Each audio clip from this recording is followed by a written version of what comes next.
So Jesus calls his disciples to serve.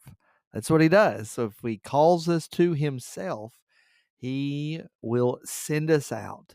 He will use us in his ministry. And what is important for us to remember is that when we are used by God in the way that he intends for us to be used, we will not be burnt out. We will not be going in the wrong direction. When we are serving the way that Jesus has called us to, it is quite a joy and it's a very fulfilling experience. So let's see what Jesus does with his first disciples, who are then called apostles. Verse 1 of chapter 10, and he called to him his 12 disciples.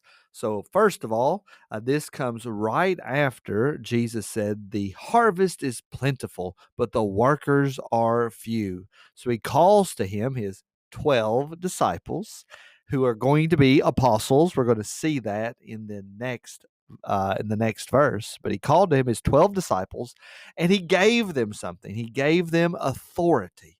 So Jesus brings these 12 disciples to him, and then he intends to send them out as apostles.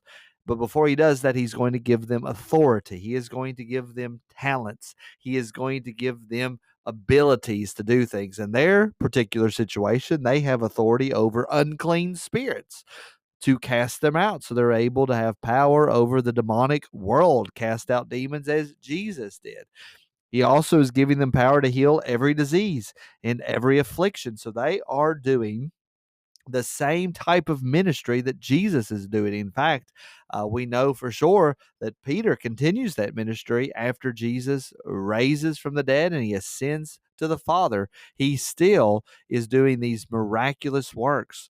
And the Apostle Paul as well had these abilities, but he gave these particular folks, these particular men, the authority to cast out demons and to heal every disease and every affliction. And the names of these 12 apostles, now let's talk about this word apostle. Why do we sometimes call them the 12 disciples? Why do we sometimes call them the 12 apostles? What's the difference? Does the word mean the same thing? Well, it doesn't. The word disciple means a follower, somebody that is a student, somebody that's being taught by someone. So the 12 disciples were taught by Jesus. But the word apostle is really just a carryover from the Greek language, apostolos. So, and that is someone that is sent out. So that's what the word apostle means. The title apostle is someone who is sent out. So the name of the 12 apostles are these. So we see they are disciples, but in a unique situation, these 12 were called to be sent out. They were sent out uniquely by Jesus Christ to begin churches, to do this great work of expanding the kingdom of God after Jesus ascended into heaven to be with the Father. So these 12 apostles, here's what their names were.